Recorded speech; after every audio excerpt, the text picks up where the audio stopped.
Guardians of the Galaxy is basically the Avengers meets Star Wars. You got a talking raccoon and a talking tree. The Guardians of the Galaxy are eventually going to team up with the Avengers or whatever. What part of that doesn't sound badass and awesome?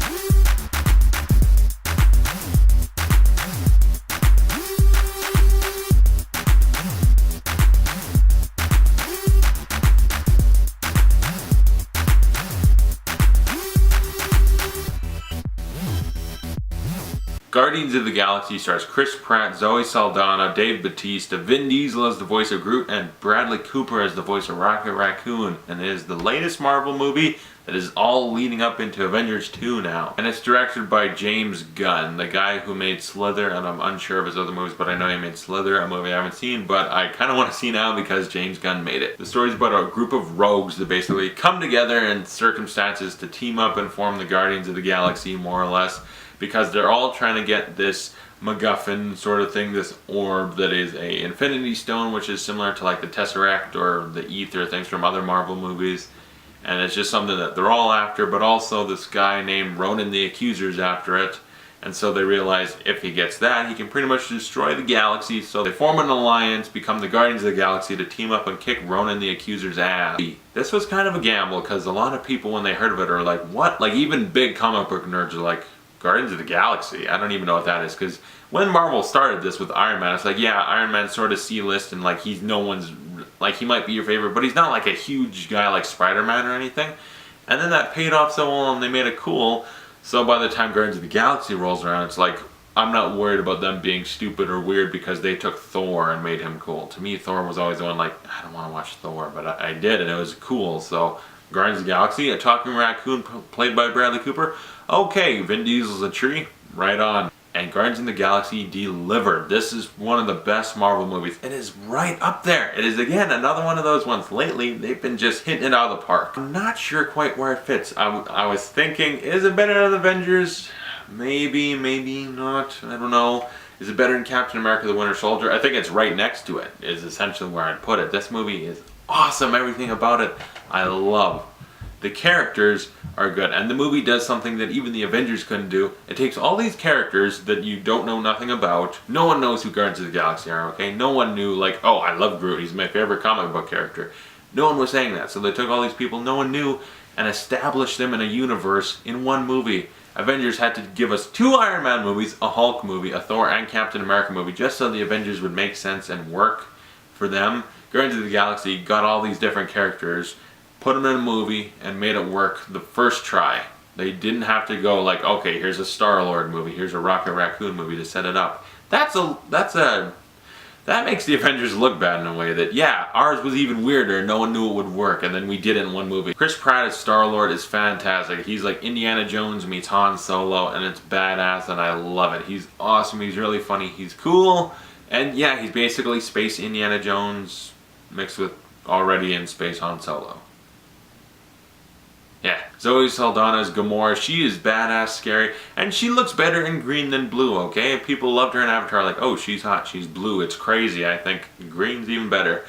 So if they go in the Avengers, I feel like her and Hulk could have a fun scene, I don't know.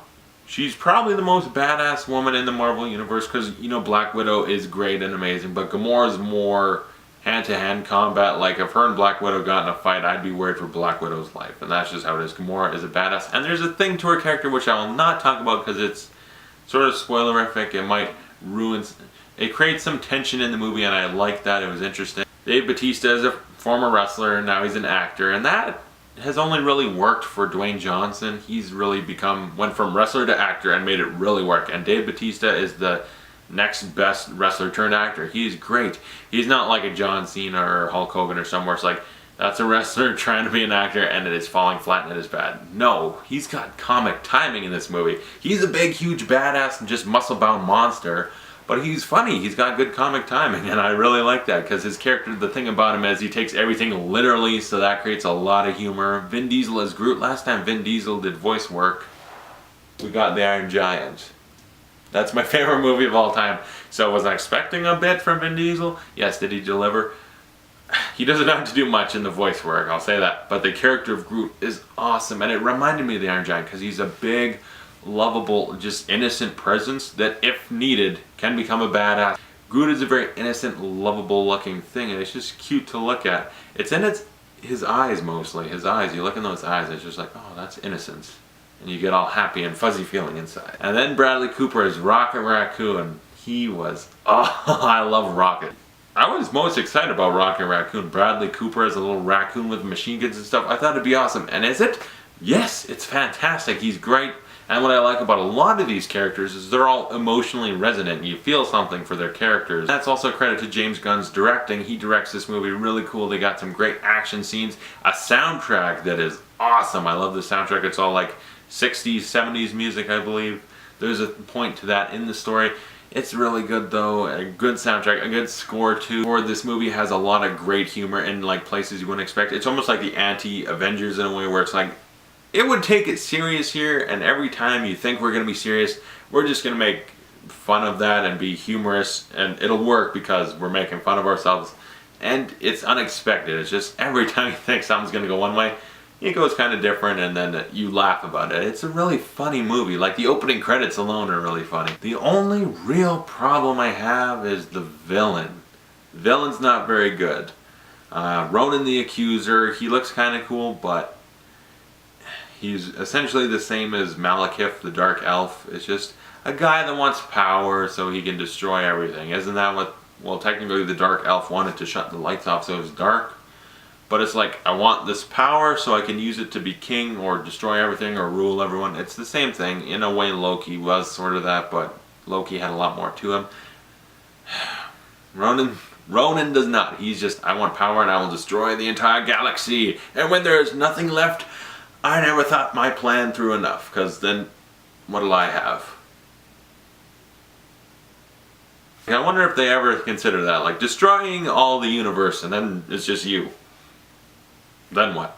But yeah, he's just kind of a weak villain. He's, you know, he can kick some ass and stuff and he's threatening, but it's just like, yeah, okay, yeah. And I'm worried now that Thanos is going to end up being the same thing, which, by the way, is Josh Brolin. And I hope in Avengers 3, don't let him just be the guy, I will have power and I will destroy your world. If it's just that, I'm going to be so bored. Make it interesting. Just make it interesting. Because villains, Marvel does not have great villains. The good ones, like I said, Loki is one of the ones that's actually interesting and good, and I guess Winter Soldier. Marvel needs more memorable villains. I want that. One more thing that I want to mention quickly is the end credit scene. Doesn't exactly tie into a sequel or anything, but it is the best end credits thing since probably the Avengers shawarma scene. But I don't want to spoil it. It's already actually been spoiled on the internet. Before seeing the movie, some asshole tweeted it out. And I was just like, really? You fucking spoiler asshole.